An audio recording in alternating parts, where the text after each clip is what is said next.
10. mars. Því ekki að nota það sem þér ber með réttu. Hvaða gagn er að því að hafa rafmagnsljós í herberginu þínu ef þú kveikir ekki á því og fyllir herbergi ljósi? Því ekki að halda áfram að leita til mín eftir hjálp og styrk. Nota alla dásamlegu gjafirnar sem bíða þín. Hættu að streða upp að eigin spýtur.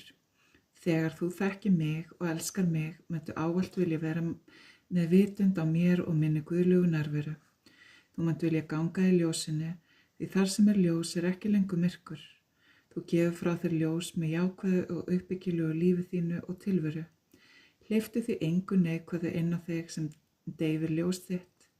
Þú gæti þurft að gera það meðvitað uns öll neikvæði hverfur frá þér og þú lærir að lifa ávallt jákvætt. Í byrjun gæti þetta verið raunverulegt átak fyrir þig að lifa þannig, en smám saman verður það eins eðlilegt og að anda.